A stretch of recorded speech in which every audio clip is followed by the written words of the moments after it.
सोमवार से शुक्रवार सुबह 8:30 पर कमोडिटी समाचार जरूर पढ़ें। कमोडिटी ट्रेडिंग सिर्फ कमोडिटी समाचार के साथ एमसीएक्स ट्रेडर्स की पहली पसंद। अधिक जानकारी के लिए 8484998474 पर संपर्क करें। डॉलर की मजबूती हर एक देश की करेंसी को प्रभावित कर रही है और इससे भारतीय रुपया भी अछूता नहीं है। और जब करेंसी में खासा मूवमेंट होता है तो सोने चांदी की कीमतें इससे बच नहीं सकती। करेंसी मूवमेंट के प्रभाव और सोना चांदी कब खरीदना चाहिए, इस पर बात करेंगे कुंवर जी ग्रुप के रिसर्च हेड रवि दियोरा से। मेरा नाम है कमल शर्मा। रवि जी, आपका स्वागत है मोलतोल इंडिया में। धन्यवाद जी रवि जी, आज अमेरिकी महंगाई दर के डेटा आएंगे। बुलियन ट्रेडर्स को आप किस तरह ट्रेड करने की सलाह देंगे? जल्द से आ जाने वाले डेटा काफी इम्पोर्टेंट है, क्योंकि ये लास्ट डेटा है एफएमसी मीटिंग की, जो अभी मार्केट में काफी प्रोबेबिलिटी एंड काफी उसके रेट डिसीजन पे मार्केट अभी स्पेकुलेट कर रहा है। तो ये स्पेकुलेशन का एंड आज डेटा के टाइम आ जाएगा, क्योंकि जिस हिसाब से नॉन फार्म पेरोल काफी अच्छा है। कल लास्ट मंथ का जो कोर पीसी प्राइस इंडेक्स था वो भी बेटर था। तो मार्केट अभी ऐसा मान रहा है कि टिल अक्टूबर कोई भी रेट में बदलाव नहीं होगा, और यही रेट में हमें मंच के फेडरल रिजर्व को जाना पड़ेगा। आज सीपीआई इन्फ्लेशन डेटा है 0.3 के सामने 0.4, कोर सीपीआई इन्फ्लेशन 0.3 के सामने 0.3 and year on year base पे 2.7 के सामने 2.9% की उम्मीद है। तो आई थिंक मार्केट ये आज जो भी डेटा आएगा उसके ऊपर रिएक्ट करेगा और डेफिनेटली वोलेटिलिटी होगी, क्योंकि लास्ट डेटा है और सबसे इंपॉर्टेंट डेटा है जो मींस के फेड की अपने पॉलिसी डिसीजन में वो इसका सबसे ज्यादा weight core PC and CPI inflation को देता है। तो अगर सीपीआई इन्फ्लेशन आज थोड़ा भी नीचे आता है तो जो प्रोबेबिलिटी शिफ्ट हुई है अक्टूबर में वो प्रोबेबिलिटी शिफ्ट होकर जुलाई में आएगी।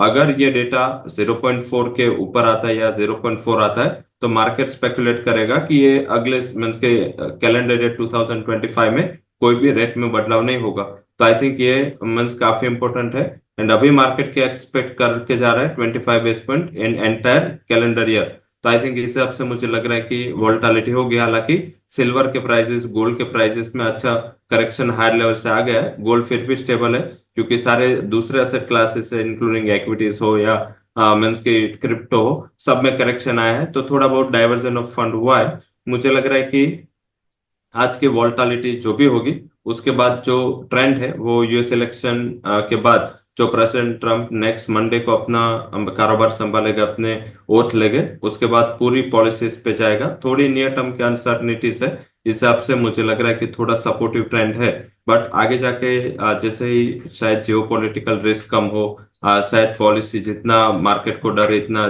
खराब ना हो, तो मेरे हिसाब से गोल्ड शायद अंडर परफॉर्म कर जाए, बट सिल्वर का आउट परफॉर्मेंस जारी रह सकता है। सोमवार से शुक्रवार सुबह 8:30 पर कमोडिटी समाचार जरूर पढ़ें। कमोडिटी ट्रेडिंग सिर्फ कमोडिटी समाचार के साथ एमसीएक्स ट्रेडर्स की पहली पसंद। अधिक जानकारी के लिए 8484998474 पर संपर्क करें। जी, और डोनाल्ड ट्रंप की आपने बात कही तो देखिए, उनके लिए अमेरिका फर्स्ट और अमेरिकी डॉलर की मजबूती से जिस तरह सभी करेंसी, भारतीय रुपया भी प्रभावित हो रहा है, तो आने वाले दिनों में सोने चांदी के ट्रेड को किस तरह यह मामला प्रभावित करेगा? हम देख रहे हैं कि रुपया लगातार कमजोर होता जा रहा है। जब भी रुपया कमजोर होता है, डॉलर स्ट्रांग होता है, तब हम आउट परफॉर्मेंस हमारा होता है। मार्केट समझ नहीं पाता है कि डॉलर इंडेक्स इतना स्ट्रांग हो रहा है फिर भी गोल्ड क्यों प्रेशर में नहीं रहा है। उसका सबसे बड़ा रीजन है कि हर बार जब डॉलर इंडेक्स स्ट्रांग होता था तब रुपी है फिर भी स्ट्रांग रहता था, इतना ज्यादा रुपी पे प्रभाव नहीं आता था। इस टाइम क्या हुआ कि डॉलर इंडेक्स जब भी स्ट्रांग हो रहा है, रुपी इतना ही वीक हो रहा है, उससे ज्यादा भी वीक हो रहा है। इस हिसाब से हमारे जो गोल्ड प्राइसेस है, इंडियन प्राइसेस, वो काफी स्टेबल है। 78,000 का लगातार मोमेंटम वहां पे सस्टेन है, क्योंकि रुपये काफी बड़ा करेक्ट हुआ है। और इस हिसाब से डॉलर इंडेक्स की जो मोमेंटम है उसका इम्पैक्ट इस टाइम गोल्ड में इतना ज्यादा नहीं दिखा। सिल्वर में डेफिनेटली दिखा है। 93,000 से सिल्वर के प्राइसेस करीबन 90,000 पहुंच गए। यही रीजन है कि डॉलर स्ट्रांग हो रहा है। यस, जो भी वो अपनी पॉलिसीज में बदलाव करेंगे, जो भी मेंस की, क्योंकि कोई भी मेंस के नेता है वो जब भी मेंस की जब रिज्यूम करता है सत्ता पे, तो वो उस टाइम उसके ऊपर एक प्रेशर होता है कि वो जो भी इलेक्शन में उन्होंने कमिटमेंट किए उसको फुलफिल करने के लिए ट्राई करे। जो भी रिएक्शन आएगा वो ये कमेंट्स पे आएगा जब एक्चुअल वो लागू होगा, लाइक कि ट्रेड के related Mexico, Canada and China के ऊपर मीन्स के ट्रेड टैरिफ बढ़ाने की बात है। हालांकि अगर वो 25% से कनाडा मैक्सिको मैक्सिको एंड 10% से चाइना पे टैरिफ बढ़ा तो खुद की इकोनॉमी प्रेशर में आएगी, क्योंकि एक इन्फ्लेशन को भी बढ़ाएगा। तो आई थिंक ये पॉलिसी मुझे लग रहा है कि इतना एग्रेसिव नहीं होगी। अगर ये पॉलिसी इतनी एग्रेसिव नहीं हुई, अगर इतना अनसर्टनिटीज जल्दी मार्केट को फेस नहीं हुई, तो मेटल प्राइसेस में एक अच्छा उछाल देखने को मिलेगा। डॉलर इंडेक्स थोड़ा मीन्स के ये सत्ता संभालने के बाद वोलेटाइल होगा, थोड़ा नीचे आएगा। बट ओवरऑल जिस हिसाब से अमेरिका फर्स्ट पॉलिसी है, जिस हिसाब से नेशन फर्स्ट पॉलिसी है, जिस हिसाब से वो काफी कॉर्पोरेट्स है उसको अभी मीटिंग भी करेंगे, जो लास्ट टाइम भी उन्होंने अपने प्रेसिडेंसी में किया था कि जो जहां जहां भी इन्वेस्टमेंट है, वो चाइना हो, इंडिया हो, जहां भी बड़ा इन्वेस्टमेंट कंपनियों ने किया है वो बैक टू अमेरिका लाए। तो अगर ऐसा कुछ होता है तो मेरे हिसाब से डॉलर इंडेक्स 112 भी जा सकता है, जिसका एक नेगेटिव प्रभाव शायद गोल्ड में हो। बट जिस हिसाब से हम रुपये की बात कर रहे हैं, अगर रुपये 87-87.50 पहुंच गया तो डोमेस्टिक प्राइस इतना नहीं गिरेंगे। इंटरनेशनल प्राइसेस में डेफिनेटली इसका वोलेटिलिटी आएगा, इसका इम्पेक्ट पे आएगा, और यहाँ से $50 से $60 की करेक्शन आएगी। बट मुझे लग रहा है कि वी विल आउट परफॉर्म। ये और रवि जी, तो क्या एक ट्रेडर को डोनाल्ड ट्रंप के राष्ट्रपति पद संभाले उनकी पॉलिसी क्लियर होने तक सोने चांदी के ट्रेड से दूर रहना चाहिए, या कुछ और कदम उठाने चाहिए? एक ट्रेडर को क्या करना चाहिए?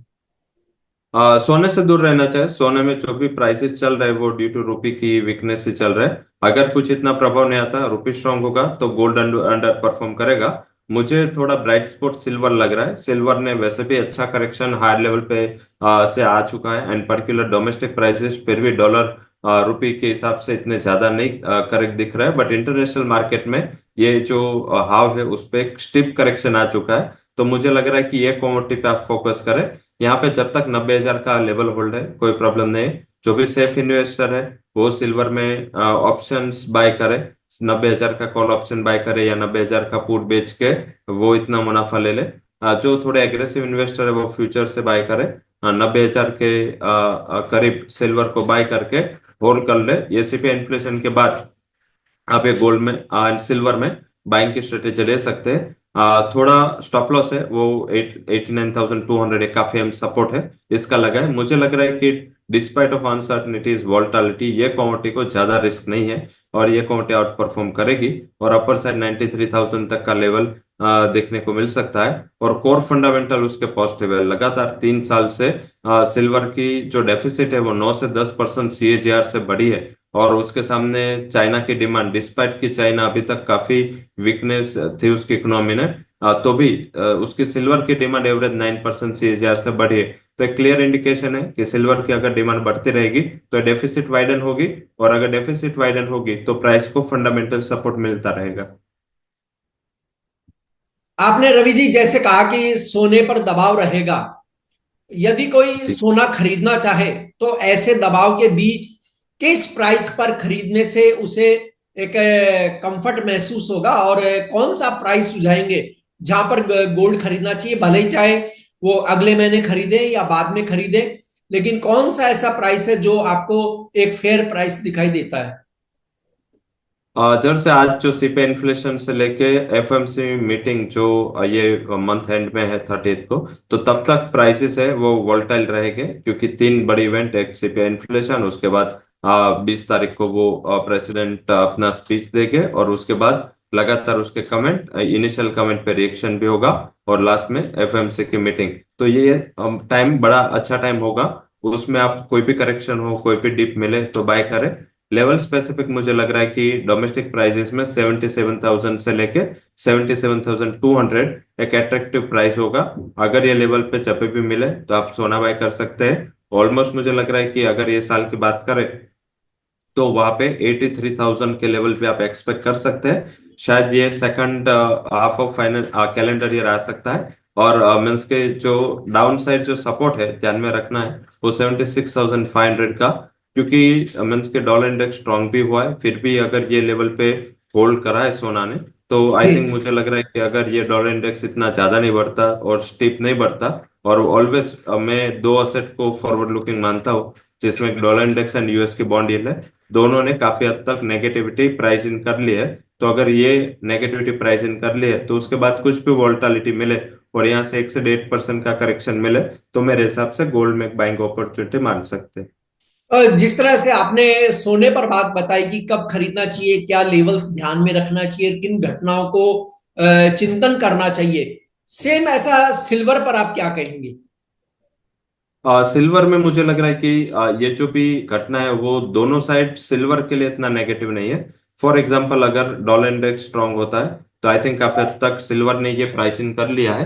तो आई थिंक इस हिसाब से मुझे नहीं लग रहा है कि कोई बड़ा इम्पैक्ट सिल्वर के प्राइसेस में उसका आएगा, क्योंकि अगर डॉलर इंडेक्स स्ट्रांग हुआ तो रूपी टर्म्स में चांदी है वो आउट परफॉर्म कर लेगा। तो आई थिंक ये पहला है। तो आई थिंक इसके हिसाब से डोमेस्टिक प्राइसेस है उसमें थोड़ा इसका एक कुजन रहेगा। सेकंड जो है कि अगर फॉर एग्जांपल हम ऐसा मानते हैं कि कमेंट एग्रेसिव नहीं आएगी और जो भी मार्केट ने सब प्राइस इन कर लिया है तो इसका भी एक पॉजिटिव प्रभाव होगा, क्योंकि डॉलर इंडेक्स में जो स्टीप गिरावट आएगी चाइना को बड़ी रिलीफ मिलेगी। आप 2 दिन से देखें तो चाइना के मार्केट आउट परफॉर्म भी कर रहे हैं, तो चाइना को एक बड़ी रिलीफ मिल जाएगी और इसका भी एक पॉजिटिव प्रभाव है वो आपको सिल्वर में आता दिखेगा। तो कुछ भी इवेंट हो, कुछ भी वोलेटिलिटी हो, मेरे हिसाब से सिल्वर में आपको थोड़ा सेफ हेवन वहां पे मिल रहा है, तो सिल्वर बाय करें। जैसे मैंने आगे भी बात की, अगर ट्रेडिंग पर्सपेक्टिव है तो 90,000 के करीब बाय करें 89,200 के स्टॉप लॉस के साथ। अपर साइड 93,000 का टारगेट होगा। अगर आपका नजरिया थोड़ा मीन्स के, क्योंकि अभी बाद में लूनर पे आएगा तो last week of this month Chinese market close रहेंगे तो तब शायद साइडवेज ट्रेंड हो। बट अगर 2 से 3 महीने का आउटलुक है मेरे हिसाब से एक बार 98,000 का लक्ष्य होगा, और अगर साल का आउटलुक है आपका तो एक बार 1,12,000 तक के लेवल आपको सिल्वर में आते हुए दिख सकते हैं। जी, आपका कोई डिस्क्लेमर रवि जी? दोनों कमोडिटी गोल्ड एंड सिल्वर मेरी कोई पर्सनल पोजीशन नहीं है, बट हमारे क्लाइंट्स एज वेल एज हमारे जो फंड है इसमें ये पोजीशंस हो सकती है। जी, बहुत बहुत धन्यवाद, शुक्रिया रवि जी आपका।